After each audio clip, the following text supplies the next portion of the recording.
날마다 쓰는 나의 신앙일기 TV 데일리 큐티 나무의 향기입니다.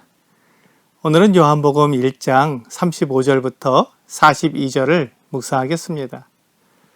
또 이튿날 요한이 자기 제자 중 두 사람과 함께 섰다가 예수께서 건의심을 보고 말하되 보라 하나님의 어린 양이로다.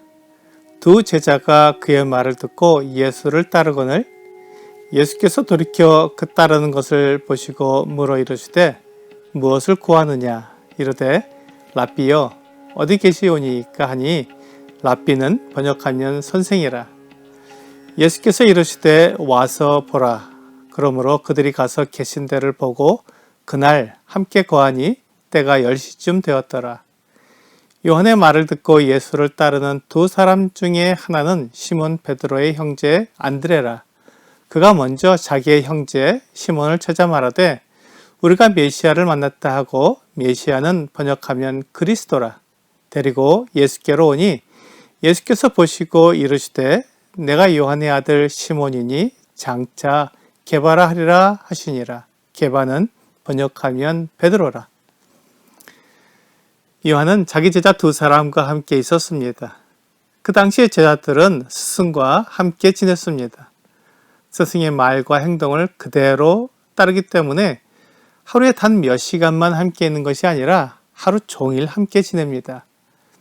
요한이 제자들과 함께 서 있을 때 예수님이 지나가셨습니다. 요한은 예수님을 보고 하나님의 어린 양이라고 말했습니다.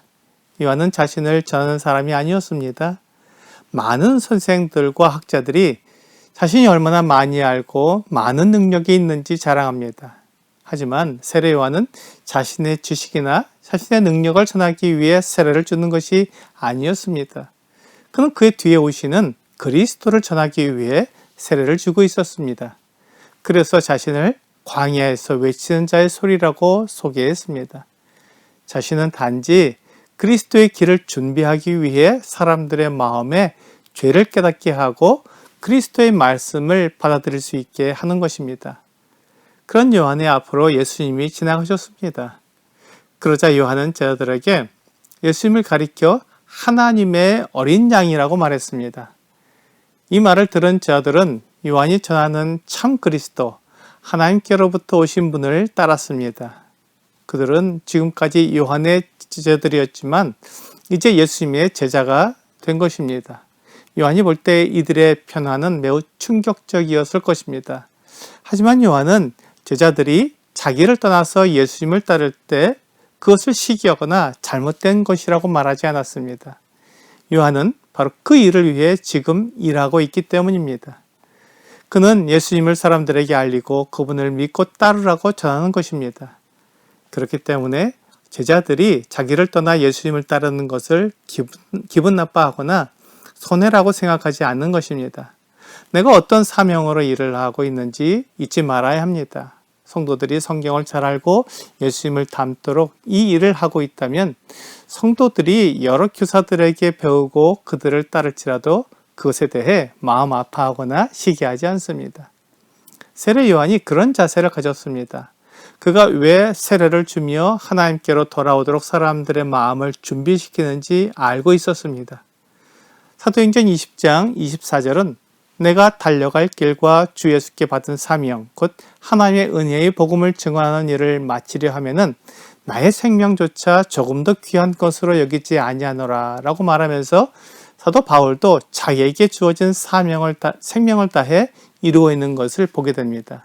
사명은 목숨보다 중요합니다. 예수님은 요한의 제자였던 자들이 자기를 따르는 것을 보시고 무엇을 구하느냐고 물으셨습니다. 이 질문은 우리에게 여러 가지 생각을 하게 해줍니다. 나는 왜 예수님을 믿고 따르고 있는가 하는 것과 내 인생의 목적은 무엇인가 하는 것입니다.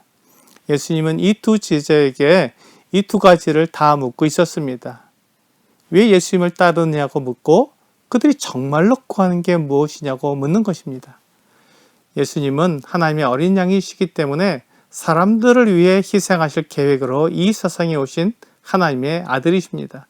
또한 예수님은 하나님의 아들이시기 때문에 그분을 따르는 것이 사람들이 가진 최종 목표여야 합니다. 예수님을 따르는 이 두 제자는 자기를 위해 살지 않고 예수님을 세상에 전하는 사도로서 살아가야 합니다. 거기에는 희생이 뒤따르기 때문에 예수님의 삶을 본받아야 합니다. 예수님을 전하면서 어려움을 겪는 것은 잠깐이고 예수님과 함께 영원히 영광 가운데 살게 되기 때문에 어떤 고난, 어떤 어려움이 있더라도 예수님을 따라가는 게 가장 가치 있는 일입니다. 예수님이 그 두 제자에게 이것을 생각하고 따르도록 말씀하신 것입니다. 내가 하려는 일에 가치를 알게 되면 그 일을 할 때 어떤 어려움이 있든지 최선을 다할 수 있습니다. 제자들은 예수님께 함께 지내기를 원한다고 말했습니다.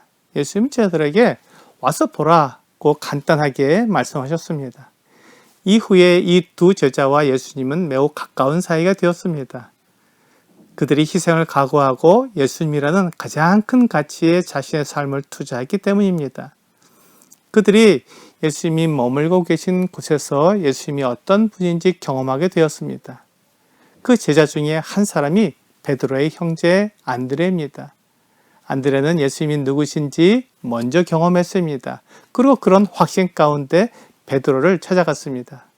안드레가 베드로에게 한 말은 우리가 메시아를 만났다는 것이었습니다. 세례 요한은 사람들에게 자기 뒤에 메시아가 오신다고 계속 말했습니다. 그러므로 요한을 따르는 자들도 메시아를 기다렸을 것입니다. 안드레가 기다린 메시아는 능력 있고 이스라엘을 로마의 압제에서 건져낼 이스라엘의 왕을 가리키는 말이었을 것입니다. 요한의 소개를 받은 안드레는 예수님을 이스라엘의 왕으로 소개한 것입니다. 이스라엘의 왕은 백성들이 하나님과 올바른 관계를 가질 수 있게 해주는 사람입니다. 제사장이나 선지자나 왕이 기름 부음을 받는데 그들은 모두 백성들을 하나님과 올바른 관계를 갖도록 도와주는 사람들이었습니다. 그들은 모두 메시아, 헬라어로는 그리스도라는 이름을 가진 사람들이었습니다. 베드로가 예수님께 왔을 때 예수님은 그의 이름을 시몬에서 게바로 바꿔주셨습니다. 이것을 통해 예수님은 베드로를 정확히 하시고 그를 통해 예수님이 이 세상에 오신 목적을 정확히 이루게 될 것입니다. 오늘의 적용 질문을 보겠습니다.